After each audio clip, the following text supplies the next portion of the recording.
Hi, everyone. Sorry. That was crazy for a second. I'm Megan, and I'm a student here at the U of A. I'm a senior. And I just first want to introduce our panelists we have with us. It's such a privilege to be able to talk to them. And so first we have Elijah, who is a student currently at Georgetown. And we have Hunter, who studies law at Harvard. And we also have one of my peers, Katie Strickland, but do you go by Mary? I go by Katie. Anything. Mary is the first name. Yeah. And we have Mary here. And yeah, today we're going to be talking about the LSAT and law school and the craziness of it all. So first I want to begin with when we took our LSAT exams for the first time, second time, however many times we took it. Personally, I have only taken it once, and it was this summer in June. I plan on taking it again in November, and then we'll see where the wind takes me after that. The Hunter, Elijah, or anyone, you can feel free to speak. Yeah, so I took it 3 times. The first time that I took it was January of my junior year. And then I kind of waited a while, took it again in June. And then I took it my last time in September of what would be my senior year. And that was getting a little late. So it was definitely kind of a panic test at that point. But it was definitely a journey. Yeah, I can go next. Hello, everyone. My name's Elijah, and I took it the first time this summer before my senior year. I also took it twice, and then I took it again in November. So yeah. And then for mine, I took it kind of like Megan. I took it back in June, and then I'm also taking it this Sunday for my second time. So yeah. Good luck. So as you can see, it's completely common to take it multiple times. I think it's more rare to only take it once, which is very different from other tests like the MCAT, where it's pretty much encouraged to take it one time. But with the LSAT, I believe you can take it up to 5 times and, be completely fine. Every score is valid for up to 5 years. So, if you take it and then you're like, I don't even know if I want to go to law school, you can you can wait on it. There's a lot of leniency with it that comes, with the exam itself, there's not so much leniency, but with preparation, there is time. I've talked to plenty of people. I'm sure everyone can agree when you've sought out advice and everything, people taking plenty of years between going to law school, studying undergrad, just doing what they think is best for their career and their future. And so planning on taking the LSAT is not as strenuous as actually preparing for it. And so I began my preparation about 4 months ahead. And I think that was cutting it close. I think that if I had to give my advice, which let other people give their advice to, if I had to give advice, it'd be to start as soon as you can. I've read blog posts that says start studying a year in advance. I've read it at least 6 months in advance. It really is dependent on how you work and how you strategize your study plan. But yeah, Hunter, Elijah, or Katie, if y'all have any tips on when to start studying. Yeah, so I started studying over Thanksgiving break of my junior year, so about 3 months before I took the test, and that definitely was one of the reasons I needed to take it again. It definitely wasn't enough time. I ended up studying in total 9 months, which I think was a really good amount of time. So I think it's really about maybe not how long you study before your first test, but how long you study before your last, and kind of planning out when you can last take it before you want to apply. And kind of being prepared to either, pay for multiple tests because it does get expensive, or just completely study your butt off for one and study like maybe the 9 months before that or whatever. Yeah, so I began, I think, like 6 months before I took it for the first time. In the first month, it was really just kind of getting acclimated to like what the test was like. because before then I'd never like looked at an LSAT, didn't know like what it was like. And then like after that, I was taking, I was like, I would make a schedule each week and I would try to fit in so many hours per week of studying. And then as I got closer to the exam, about 10 weeks before my first exam, I would take a practice test each week. And then during the week, I would use that time to like work through modules and study. But I think it also really depends on how long you study, depends on like how much you're putting in each week. Because if you have if you're able to put a lot of like hours into it each week, you're not going to need like as many months, but it really just depends on like what you have going on. So like the second time I took it, it was my senior year. I had my thesis and everything else I was doing that year. So I didn't have as much time during the week to like dedicate to studying. So you really just need to be intentional about when you take it, so that you can like maximize like how much time you have to actually dedicate to studying for the test. So I guess I'll kind of be the cautionary tale of the group. I started, so I took the June test. I think I really started, I've been looking at materials and being like familiarizing myself with LSAT probably since like winter junior year. So like December or January. I didn't start like hardcore studying or like setting aside like a practice schedule for myself until after classes got done in May, which is very bad. So I would just say, I don't even want to really say it's doable. I mean, obviously I took the test and I knew what was going on and I had, gotten in by the time I took it. I think I had taken like 12 practice tests, but that also just like a warning is that can burn you out really easily. Like I remember I was having to force myself to do like literally like one test, like practice test each day. And then like after I got done with that, I didn't want to like even like it was like hard for me even to like make myself go back and review what I'd done wrong because I just wanted to like have it out of my sight so fast. So I think Hunter and Elijah's approaches are very much better than mine, where you'll hear people doing that, but and like for me, like I was like, I just want to be done with school. But I think that if you're able to start kind of incrementalizing it now and even just doing like 2 or 3 hours like a week, even like if it's like a test that's far off, even just doing that will help you so much more down the road. Because I felt like I was just having to like cram in a lot of experience with the test in like the span of a few weeks whenever I could have been like getting that experience and then building that kind of all along. But yeah, would not recommend. But yeah, it got tough towards the exam time. I was doing the same thing. Even 4 months, I was like studying probably 5 hours a day after classes ended. And that's why I'd say probably treat your LSAT studies like it's its own class or like it's a job. That's how I think going forward, like scheduling it like same time every day. This is what I'm doing. It's a responsibility that I have. Treating it like something that you have to do just definitely propels you forward and keeps up your motivation and your discipline. Discipline is a huge thing when it comes to the LSAT.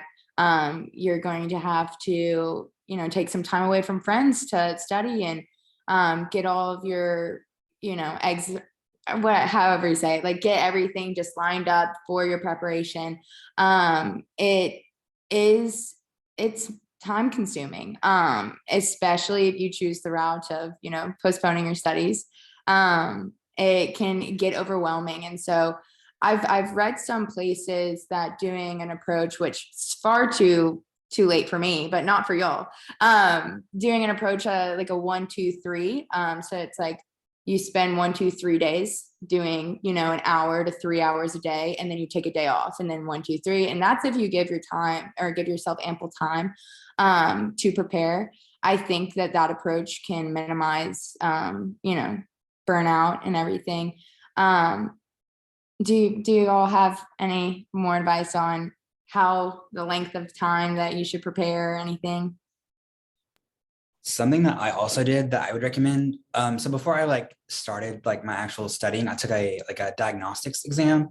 So I just took like an LSAT like cold without looking at it before, and to see like what my score was. And then I also had before I started studying, I also had a goal score in mind. So like a specific number, but also like a range of scores that I would be happy with. And I really based that goal on the schools that I was interested in, like my top choices, and I looked at what their median scores were to kind of come up with that goal number. And then that's what I used to like gauge my progress. And that also kind of like dictated like how much time like I knew I needed to study. I would track my progress to see if I was making any progress, and if I wasn't, I was able to like problem solve and see what I could change about my study habits to help me improve. So I'd also just recommend taking a diagnostic test to see like where you're at and to also come up with a goal. Megan, would you explain 1, 2, 3 a little Yeah. bit more? No problem. So I did not execute this myself, but I had read it. I became a very avid Reddit user while studying for the LSAT. I don't know if Elijah or Hunter or anyone related. It is incredible. I never thought I would use that site, but they have a lot of people who are in the same boat and, going through different things. Definitely recommend Reddit for LSAT and for law school applications. I think it's very interesting. Anyways, but I had read on there that, so basically when you're studying for the LSAT, you can divide it up into hours. You can, based on the resources you use, divide it up into sections. So you say you did the hours part. So it's like, I want to study 2 hours every day. Well, then you would study 2 hours one day, 2 hours 2 days, 2 hours 3 days, and then take the third day or the fourth day, I guess it would be, off. And that's, if you get a good amount of time between your beginning, your preparation, and what day your exam is. But basically, and it's not, I wouldn't say like a full day off. You could probably take that time to like review some questions you had gotten wrong, or listening to a podcast or watching a video on helping you. And I'll get to the resources, especially the ones that we liked going into the test. But doing 1, 2, 3 and then a break, it can just help you to not feel so overwhelmed. But I would only recommend that approach, allotting in these break days if you have ample time to do so. But yeah, it was a very interesting thing that he had explained on via Reddit. So I'm not too experienced myself. But I guess we'll go just into resources now that I'm explaining it. So I took it virtually. I don't know if Elijah or Hunter, did you have to take it virtually too? I took 2 on paper and then my last one virtually. Okay. Both of mine were virtual. And then your Katie's. And mine was virtual. So with COVID, they have switched to virtual exams, which is not a bad thing, especially if I prefer paper, but that's because I'm old timey, but it was not a setback with it being virtual, especially now with so many resources online. So I know for myself, I'll send in the chat too what resources everyone says so y'all can have it down in one place. But I love LSAT Demon. It's LSAT Demon, and it's by these 2 guys. They're really cool. They make it seem, very doable. It's pretty encouraging, I'd say. And they also have a podcast called Thinking LSAT. So, on those break days, you could listen to a podcast where they talk about the LSAT and they talk about questions, but they also go over other aspects of the law school application. So your personal statement, there's people who submit their personal statements to them and they like tear it apart, and it gets kind of funny sometimes, but it's like finding stuff like that works for you. Like I'm definitely a more audible / visual learner. So hearing people explain things without having to pay for tutoring was beneficial for me. I also used a website called 7Sage, and that's something that you do have to pay a monthly subscription for. So it can get pretty expensive studying for the LSAT, especially when you're trying to find which resource works best for you. And that's one thing to look into. Like Hunter said earlier, signing up for the LSAT is pretty expensive. So budgeting going forward can be really beneficial to enhance your studies. And to give you as many opportunities as you need. Yeah, so I used 7Sage, and that was $70 a month. It hurt a little bit, it did. But I loved it. It would, it set out a schedule for me to follow, and like, here's what I need to do each time or each day, how many days I had till my exam, how many hours I needed to study for it. I really enjoyed it. It also, once I took a practice test, I could go through. I don't have the subscription anymore, or else I would like show you it on my screen. But once I took a practice test, I could go through, and each question, it would show me, if I was picking between B or C for this question, it would show me like how long I stayed on B and how long I stayed on C. And it would give me like time increments of how long I spent on each question. And then the average amount of time that you should spend on each question. It had really cool features, and that's why I really liked it, because I was going to take it virtually. So it also just helped me adjust to taking a huge exam on the computer. Hunter, Elijah, Katie, do y'all have any resources you recommend? Yeah, so I completely self-studied with 7Sage too, but back in the day when I was using 7Sage, it wasn't a monthly subscription, which was nice. But it was like $100, and I got access to all the videos. That was like the basic package. And I basically binge watched those videos, and I just watched them all as fast as I could over Thanksgiving break, literally. And after that, I took another test right afterward, and it ended up, from my diagnostic, boosting me 18 points, which was like crazy. So I was sold on 7Sage at that point. And then I didn't ever invest any more in it though. So because I couldn't afford the fancier packages. So I basically at that point just started doing practice tests and practice sections. I would do at least 1 or 2 practice tests a week, and then practice sections every day. But I really do want to emphasize the break days. I always noticed if I took a day off and then took a test the next day, my score was higher. Like every single time. It was kind of very frustrating, actually. So it really emphasized the need for breaks, and just like to put that into practice even more, every time I took the LSAT, the day off, or the day before, I took completely off. I did not think about the LSAT. I did not do anything with it. And then I would wake up the next day and go take it. And I really think that the break days really helped. So definitely emphasize that. And then I used the Reddit for LSAT every now and then, but honestly, Reddit I think was much better for admissions. It's fantastic for admissions. Like they're the reason I got into law school, I think. And I definitely recommend it to a point. Once you start getting into schools though, I got off of it. It got very toxic and very like comparative, which was not where my head needed to be. So I got off of it, but it's definitely very helpful at the beginning. I have a question. Also, Megan, were you in my con law class? Yeah. I actually just talked to Dr. Hunt today, which is kind of crazy. Yeah. I'm trying to get a rec letter from her. Oh, really? She's great. So I take mine in November as well. Who else is taking it in November?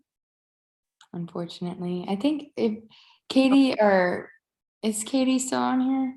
Maybe she accidentally got signed off, but she's taking hers actually October. Yeah.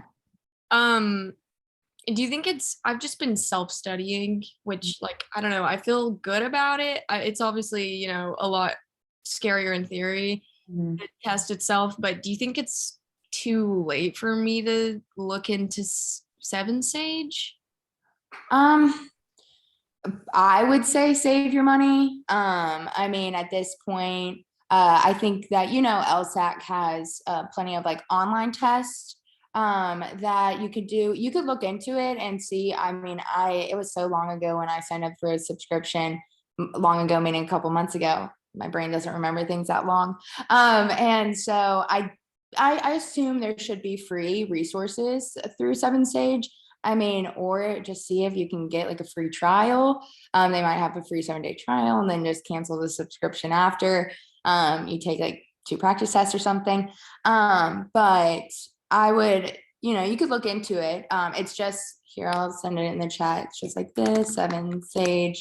And then here is the LSAT daemon that I used. But also, yeah, there's plenty of practice tests online on the LSAT website that when I would study with people, we would take the practice test on the LSAT website through their law hub, and then, go over answers together. Having accountability, I feel like, is can be very beneficial. Like Hunter said, though, with the LSAT or with any big test, there comes a point of comparison that can be kind of discouraging. And so making sure to have people to study with is fun, but also having these resources online where you can just like watch a video to see what you did wrong was great too. That's been the hardest part, is finding people to coordinate with to study for the LSAT. I enjoy studying in a group, Mhm.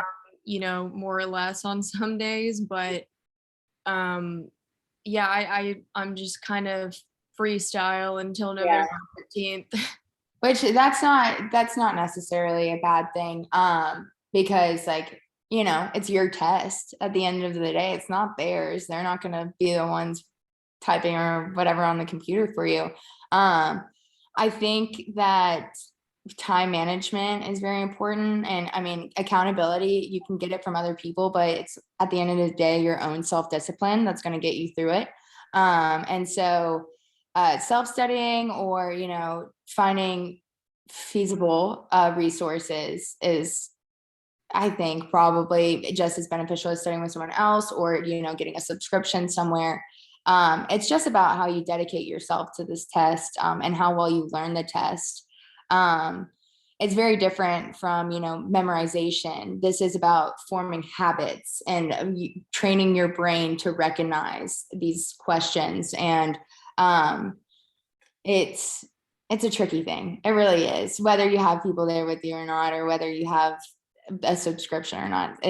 It's interesting. It really is. Elijah, do you have any advice on resources? Yeah. So the first time that I took it, I only used Khan Academy, and it was completely free. And I liked it because they have like modules that you can do, and like they tailor it to like you and like what your weaknesses are. And so it's like very personalized, the practice is. And they also have features where you can like make like your schedule on that, and like it'll send you reminders. So it kind of helps with that accountability. It did for me anyway. And then the second time I took it, I used PowerScore, which I also really liked. It had like lessons that were like hour-long videos, and then they also had like homework for like each lesson, and that was helpful. And I did like the on-demand subscription for that, and it was kind of expensive. I think it was like maybe like 150 a month. But I only did it for the 2 months right before my second test. And I really did like PowerScore. It's just like it is kind of expensive, and so it really just depends on if you want to spend that. But I found Khan Academy to be a really great like free resource. Hey, Katie, I saw you accidentally went away for a sec. Yeah, I've been connected to my hotspot because my Wi-Fi wasn't working, and then my phone died. So that would Oh. throw a wrench in things. But Yeah. anyway. We're talking about resources that we use to study. If you have any tips and tricks. Yeah, I think did y'all mention the practice tests that are on LSAC? Basically, so this might just be more kind of like for the online LSATs, but I remember something that helped me at least just familiarize myself with like the formatting of like exactly what the online test is going to look like, was that LSAC, which is like the organization that administers the LSAT. So like LSAC with a C at the end, and then LSAT with a T. But they have like a couple practice tests for free where you can go in and like practice with like the exact like setup of the LSAT. And so I did that like I think a week or like a few like 4 or 5 days before I took my actual LSAT, just so that I can kind of get familiar with, if I'm wanting to like highlight things, like what does it look like on there? What does it look like in terms of like flipping from questions? Because it sounds like something very odd to be concerned with, but I just like was always curious. I like kind of like if I don't understand one, I'm sometimes will like go on and then come back to it. And so like, what does that look like in terms of like being able to flip through and like make sure I got all of like the questions answered?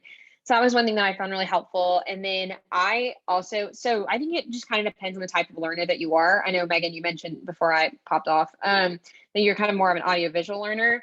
For me, I kind of learn most sometimes when I'm reading things. And so kind of visual, but then also just like being able to like read a lot of things and kind of read through a book helps me, but that doesn't always help other people as well.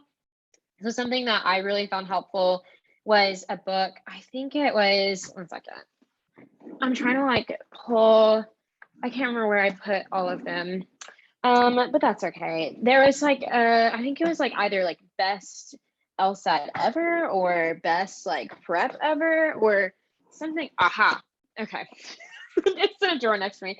The LSAT trainer. That's what it's called. But it was basically this like big book that just had like, it kind of broke down like each skill that you would need and kind of built it on top of one another for the LSAT. So you would start out and you would do kind of like drills with like, it would give you a prompt and you have to pull out, you know, what's the argument, like what's their reasoning. It would teach you like what's the flaw in this argument. So like you would read through and you'd like list out for like 10 problems, you know, you'd be reading through kind of rapid fire questions and arguments, and you'd be listing out like this one, you know, makes like an assumption that you aren't supposed to make, or this one, the like premise and the conclusion don't match up, different things like that, to where you kind of learned exactly kind of what, like how to evaluate arguments. And then it moved into like practice sections throughout the book. And so that's what I worked through for my June LSAT.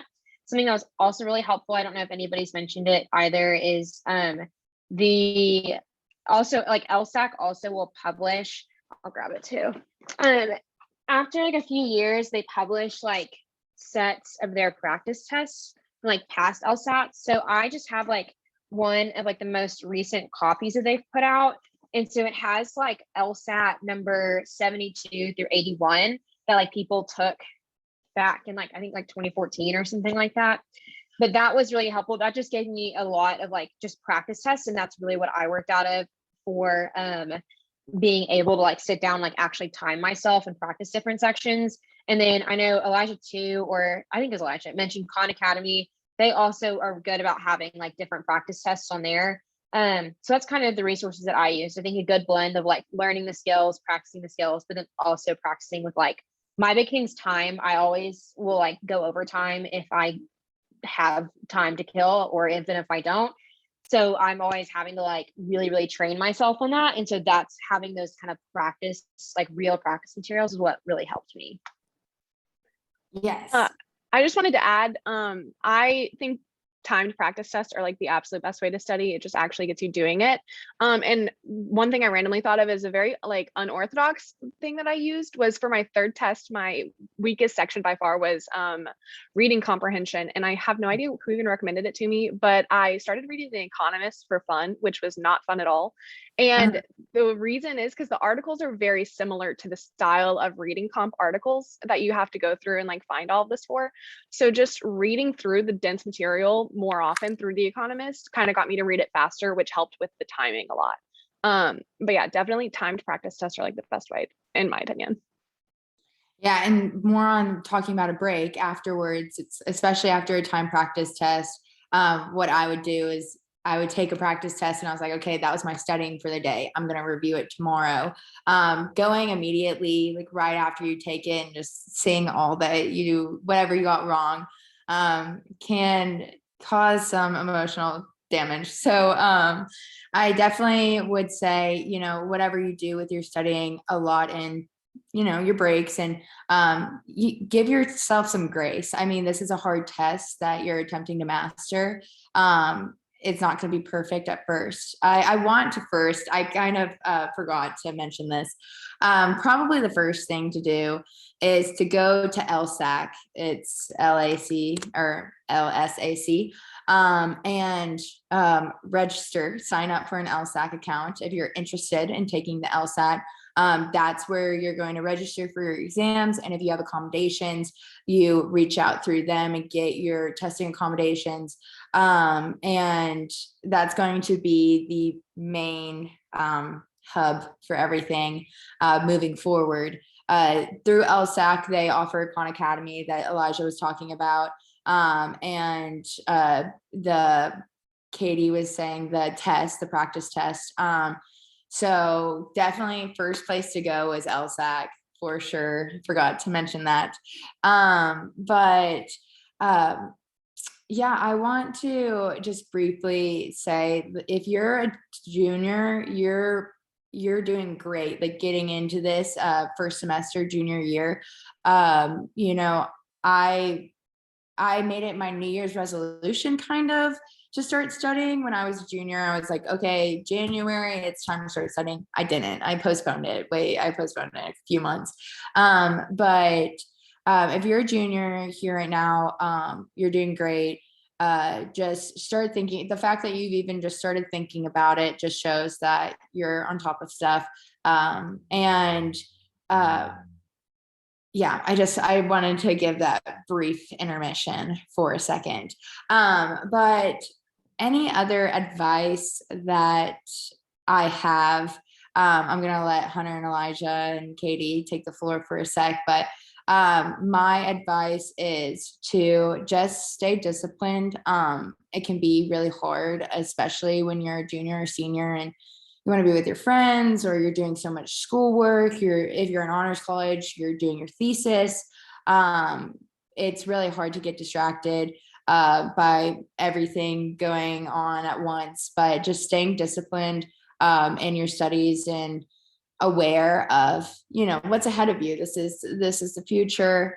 It's scary, but it's time to face it. And yeah, I'd say that's my advice on that. Hunter, Elijah, Katie, do y'all have any more tips, tricks, There was help? actually there's a question that's been sitting in the chat for a long time.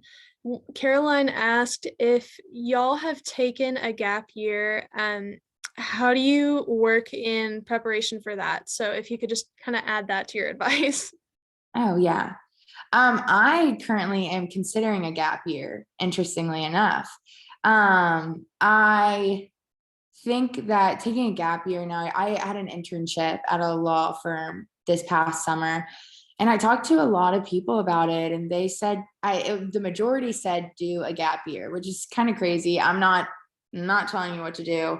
So take this with a grain of salt. But especially right now with COVID and stuff, and I'm sure Hunter and Elijah can attest to how crazy law school can be with COVID restrictions in place. And, we're living amidst a pandemic. So I have heard increasingly good things about taking a gap year just so everything can settle down, or, you can settle down. So that's why I'd probably pursue it academically. Just going on and on and on. Law school is definitely going to be, the highest education that you're going to have.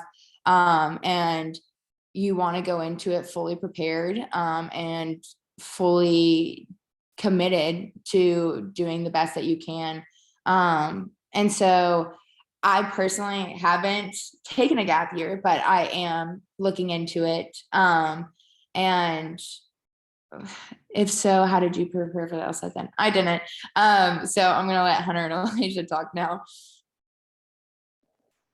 So I don't consider myself to have taken a gap year. I graduated early. So I graduated in December 2019 and started law school in 2020. So if I had graduated on time, I would have been KJD.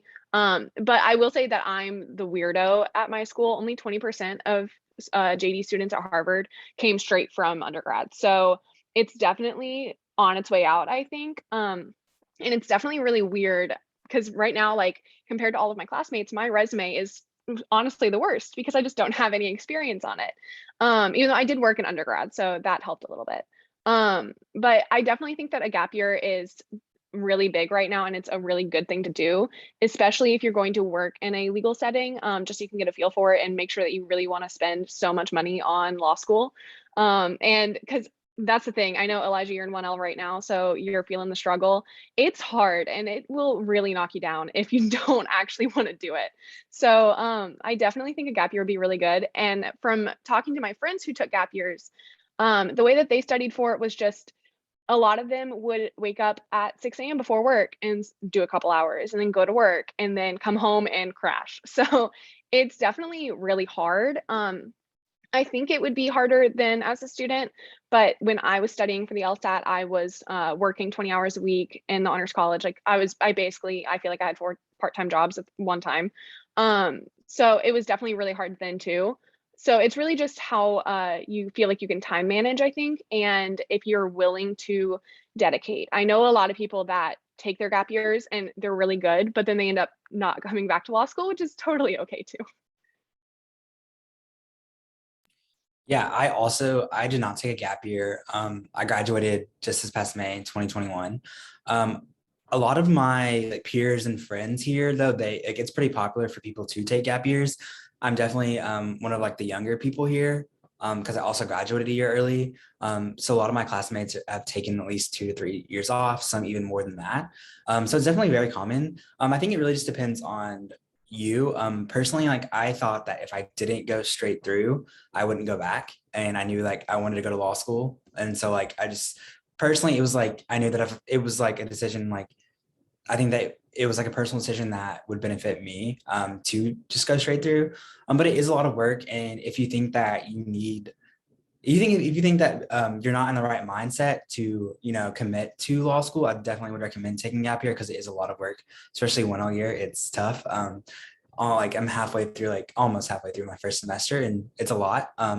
So different than undergrad. And so yeah, it really it's a personal choice. But yeah. I would add two things to also consider are if you're looking at like the top 3 schools who only do need-based aid, they take into consideration how much you have in savings and they basically deduct that from your grants. So if you do take a gap year, all of your money essentially that you save up will be taken from you, which is a big bummer. So it's something I hadn't realized before I came here. So it's definitely something to think about. And also just really thinking about oh, I was going to say, if you think you can increase your score enough to get really good aid, I think that would be really helpful too, because you can get full rides to these schools. Like it can end up being hundreds of thousands of dollars just from a few points. So if you think that taking a gap year for increasing that too, that can make you and save you a lot of money in the long run. Yeah, that's one of the reasons I'm also considering it. It's because, taking the LSAT again, it seems a lot more ideal to take it when I don't have school also on my plate. But there's always going to be something else, like Elijah said. You have or was it you have your friends like who are doing jobs and internships, and so they have to wake up before and especially manage your time. I mean, if I were to take a gap year, I would look into getting a job, an internship, something in the meantime. I think that that's better to boost your resume than just taking a year off. I told Alyssa that I had talked to my doctor, our teacher, Dr. Hunt, and I had actually just talked to her about taking a gap year.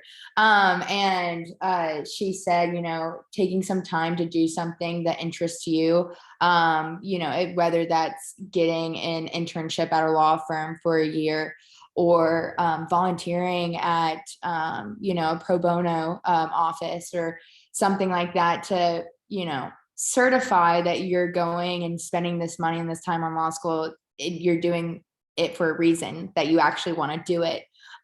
She said that can be extremely beneficial, and just purposeful going into it gives you motivation. Like, I want to do this because I spent this past year working at this pro bono office, and that's what I want to do.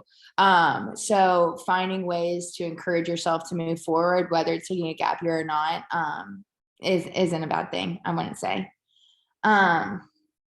Katie, are you going straight into law school? Is that your plan? Yes. And so it's funny because I kind of like bounce around with ideas. I have always been like interested in like, there's some like law schools that do programs where you can get like combined JD and like masters. And so I think like another important thing to also take into consideration is like what I've done a lot of times is like I go through and I look at like, I'm just a big LinkedIn girly for some reason. I never post on there. I just go and look at other people's profiles and I'll like look at places where they're working. And so I've tried to like figure out like, okay, so like this person's like working in this certain office that I want to work in, or this department, like what is their educational background? Like, did they, go get their JD and then like work for a few years, like in a law firm, and then go back and specialize in kind of what I want to specialize in? Or did they do their master's first and then go into their JD? So as of right now, I'm going straight through because it obviously like is a lot more applications and money to be able going back and doing an additional, a literal other degree besides a JD. But that's the plan right now, is to go through. But I'm kind of, I feel like the same way as Elijah, to where like there are jobs that like I think that I would love to do, you know, as of like right now, if I like graduated and could work at them for just like 2 or 3 years, I think that that'd be so fun. But I also don't know if I would ever go back to school, if that makes sense. So like I think just going ahead, I know that like my eventual like career, like I want to have like be able to practice law and be able to have the degree to be able to do that. And so being able to just kind of knock that out right now. But everyone's plans are different, and I'm very much like a 4-year plan girly, but I've tried to be more flexible with myself too, because everyone's plans and kind of steps to getting there are all different. So For sure. I want to look at some questions in the chat. So Elizabeth, you said, should we register for LSAC now? I say yes. It doesn't hurt to, make an account. That doesn't, even if you make an account, that doesn't mean you have to register for an exam. But making an account, getting familiar with the site, reading about what is expected of you for the exam, with the LSAT, there's also an LSAT writing portion. And so, getting to know that it's not that bad. It's like 35 minutes. Did Hunter and Elijah, did y'all have the writing portion too? Yeah. It's I something kind of liked it. I was just, it really wasn't bad. it was like, it wasn't in it too. Like the big thing about like the writing portion is they just want to see that you can write well. It's not even as much ACT where it's like actually graded. They just want to see kind of a writing sample from you. So it's not like you're not graded on it. It's just approving, but getting familiar with all that you're going to have to do, and what resources that LSAT can provide you with. I don't think it hurts to just go ahead and make an account, even if you're not planning on studying for a few months. And then Taylor asked, how do we get scholarships for law school? I'm going to let Hunter and Elijah take this one, if that's okay with y'all. Yeah, so basically it's just once you get in, they all the schools that I got scholarships for were like, you went through a financial aid process where you like say, oh yeah, I do want financial aid basically, and then they would give you their best offer, and you could negotiate. So if you got a full ride from a nearby ranked school, then maybe they would up their aid. And it was kind of interesting to see all of that. I did not negotiate a ton just because I ended up getting into Harvard, which has only need-based aid. So you have to have financial need, and I'm a first-generation low-income student, so I qualified for that. And that was really helpful. It ended up being my like biggest scholarship offer, which was nice. But it definitely is very based on your LSAT and GPA. So definitely make sure that those are competitive for the school, and then theoretically you could get scholarships there. Yeah, there are also one thing I wish I would have done more. There are also some like outside scholarships like for law students that you can look into. I wish I would have done more of that. I was just so focused on getting in. I didn't really take the time to like work on outside scholarships. But also one thing that Hunter said that I didn't realize until kind of late in the game is about negotiating. And that is a thing in law schools. I had a 3L at Georgetown, and I ended up choosing Georgetown, that told me to pretty much write a letter to them and negotiate and like tell them like, I had another really high ranked school offer me more and like see what they would do. And it actually worked. They increased my offer and it ended up being like my biggest scholarship offer that I received. So definitely do that. But also look into the specific schools that you're looking at. Some of them have specific programs. Like I know there are a lot of like public interest fellowships out there if you're interested in that type of law. It really just depends. There's a lot of scholarships for like specific interest areas. So definitely look into that. And each school, I think each school has like certain opportunities like that. You just have to look for them. I will say too, what's kind of nice about a lot of the merit scholarships that so many schools offer as well is that you're automatically considered for them whenever your application goes through. So that's something to be sure, like for the schools that you're interested in, go ahead, don't have to now, but just like whenever you're researching schools, it's something to kind of pay attention to is, for their scholarships, especially if you're like looking at like application deadlines, a lot of them will loop in like merit-based scholarships, for example, with your regular application deadlines, but then there might be some other scholarships, like some special named like full ride scholarships or some scholarships that are pending on like some certain like background or characteristic that they're looking for. And so just to kind of like pay attention, because some will just like automatically evaluate you, and then other schools might have specific deadlines and specific applications that you have to turn in. I will say, your like main priorities going into law school and thinking about it, top two are your GPA and your LSAT. That's why the LSAT is so important. You probably get your most money off of because of your LSAT score. And so I'd say staying focused on those two will help you a lot in the long run, especially with getting money and then going to negotiate and stuff. And then your next two are your resume and your personal statement. And with those in mind, I mean, they're still very important. And just because the other ones are like super, super important doesn't mean they're not. Your personal statement is like this essay that you write when you're applying to a law school, explaining essentially why you want to go to law school, and why they should pick you, what makes you like a valuable asset to their college. And yeah, I guess that's a whole different thing, but I did want to touch on that for a second, that those are your 4 big priorities, especially when considering, hoping to get aid and hoping to get scholarship. Speaking of the GPA, I'm going to address Taylor's question really fast, and then I'll get back to yours, Elizabeth. Taylor asked, can you get into a top 4 school if you have a high major GPA, but a lower overall GPA because you changed your major? Hunter and Elijah, do you have any input on that? I definitely think that it's possible. It depends on how low and how high, of course. But definitely you can go on, and I think they're called 501s. You can see each law school's broken down stats basically, like for their admitted class for every year basically. And you can see like the literal lowest GPA they admitted and the lowest, the 501s, the lowest LSAT they admitted. And that was kind of helpful. It was really helpful with scholarship negotiating specifically, because if you're above their medians, then you have a good chance of getting a scholarship. But it's helpful to know that you're above their medians. So definitely recommend just looking up. I looked up like Harvard Law 501 or maybe 509. It was one of those. And that was really helpful to see. And that would kind of help determine how low necessarily and how high you need. But it definitely is kind of inverted. Like if it's high, if you have a very high LSAT and a lower GPA, it can balance out pretty easily. I would also add, like, I know this is about the LSAT, but also like your scores and like your GPA, like numbers are really, really important. But also like, don't forget about your personal statement, because I spent not as much time, but I put a lot of time and effort into my statements as well. Just like I did into studying for the LSAT, because like, you really are like, they really do look at the entire applicant, especially if you're applying to like some of the top schools where like everyone has like, a lot of people have like those high scores.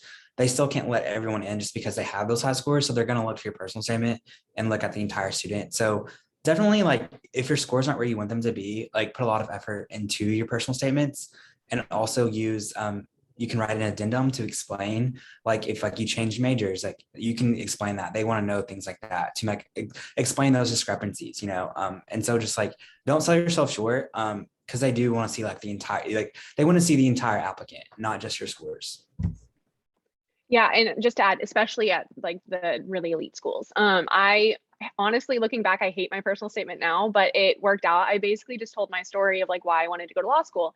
And frankly, to touch back on gap years, that would be an excellent way to write a personal statement. Like, oh, I want to go to law school because I worked at a legal firm this summer, like this year. That would be a really good base for it. But also, familiarize yourself with the addendums that you can add. I wrote a diversity statement for being first gen low income, and that I think helped a lot because it kind of rounded out like why I was where I was and what I was doing and everything like that. It really added to my story, which is what they want to see. And then during my interviews, they asked me about it, and they asked me about, I know the really elite schools care about like your thesis and like any major writing things that you've done. So they ask about those. And it definitely, you can make up for lower stats with your essays. But your essays can also hurt you. I think that my personal statement, considering I hate it now, I think that hurt my scholarships. But it's definitely something to worry about a lot later, I think. Yeah, and there's resources where you can work on your personal statement. I know I mentioned before, LSAT Demon has their podcast. It's called Thinking LSAT, where they talk about personal statements and other elements of your application besides LSAT that should be taken into consideration. And then Elizabeth asked if you applied for law school with the intention of going straight through from undergrad, does it hurt to defer for a gap year?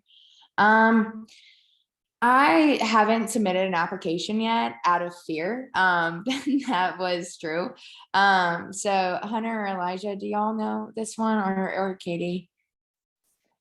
I think that my year was very weird because it was 2020. So before classes started, we announced that we would be fully remote. Like we were completely remote my entire first year, things like that. So they gave everyone the option to defer. I know that classes generally have some deferral. And I know at Harvard specifically, you have to have a good reason. So a lot of people, it'll be like, oh, well, I got a Fulbright scholarship to go study abroad. So it has to be like a really good reason to defer once you get in. Otherwise, you just have to reapply it later. Okay, I guess I should explain a little more. I'm in the military, and after I graduate, I'm gonna have like a 6-month period where I'm gonna be doing like a training that I have to do. I'm gonna be an officer. It's just basically I'm going to like an officer school. And so I wanted to apply like normal and then defer, and like military obligation would be my reason for deferral. But I didn't know if it would like affect, like if I applied for scholarships, would they like take them away because I deferred for a year or something? Elijah, if you want to touch on that, you can, but I don't think it necessarily would. I That's an excellent reason to defer, I would say. So I can't imagine that they would take your money away, but I can't promise either. Yeah, I'm really not sure. If I were you, I would just like suggest like reaching out to the schools and just like seeing what their policies are, because I think it really just differs when it comes to deferral. But like she said, I don't think they would like have a problem with that, but I would just definitely reach out to them and see. That's so cool, Elizabeth. Okay, I guess we have 3 minutes left. So I want to thank y'all for sticking with us for this hour. LSAT, it's not the most fun thing to talk about, but if you're considering taking it, then it's something you're gonna have to get used to talking about. And I want to thank all of our panelists, Katie and Elijah and Hunter, for being here. I've had a lot of fun. I hope you have too. And do y'all have any last minute advice or anything to offer? I'll just Maria, you asked me a question in the chat. They can't truly hurt you if they are like, if your personal statement is not like any good, it can hurt your admissions, I would say, but it really just hurts after the fact with scholarships, probably. Like it's just setting yourself apart. And I won't take up too much more time, but I'm gonna drop my email in the chat. I love talking to people about law school admissions. So if anyone wants to reach out to me with more questions, I'm happy to talk to y'all. I also put my email in the chat. Also happy to talk to anyone that has any questions. That's something I did a lot of. Like once you get into like the admissions process, I used LinkedIn, and I would find like either U of A alum or people that worked with me at the Congressional Black Caucus, one of my internships that were now in law schools, the ones I was looking at, and I would reach out to them and just kind of get a feel for the law school that I was interested in. But my biggest piece of advice is use all of your resources, especially when it comes to like the application. So like personal statements, diversity statements, all of that. Dr. Louise Hancock's in the Honors College, Dr. Suzanne McCrae in the Office of National Competitive Awards, and also Emily Wright and Jonathan Langley. They do this for a living. They literally read personal statements, edit them, give you feedback. So definitely use them, because like they were so helpful. And I think they were really part of the reason why I was so successful in my admissions process. So use all your resources. They're here to help you. And then I'm about to, I guess, kind of embark a little bit more on my admissions journey, but I'll drop my email in the chat as well. I'm sure Megan and I can kind of answer more just to, I guess, current LSAT, what it looks like, especially kind of coming out of COVID, but still virtual. And then again, like Elijah said, I can sing Dr. McCrae's praises all day, as well as Dr. Hancock's and everybody over in the Honors College and the Office of Nationally Competitive Awards. They want to see you reach your goals, and so help them their jobs pretty much, because they want to see every single person on this Zoom, on this campus succeed. And so they love whenever people reach out asking for advice, asking even just like for the smallest, most minute things. They love being helpful. And so please like take full advantage of everything that they have to offer because they're awesome. So Okay, great. Thank y'all so much for everything. Couldn't have done it without y'all, actually. I don't know if we're supposed to go back to the main room. Ava, do you know if we're going back to the main room or leaving? I'm not too sure. I do not. I think it would be a safe bet to go back and see. You can see what Dr. Hancock's is up to. All right, thank y'all so much. See y'all in the main room.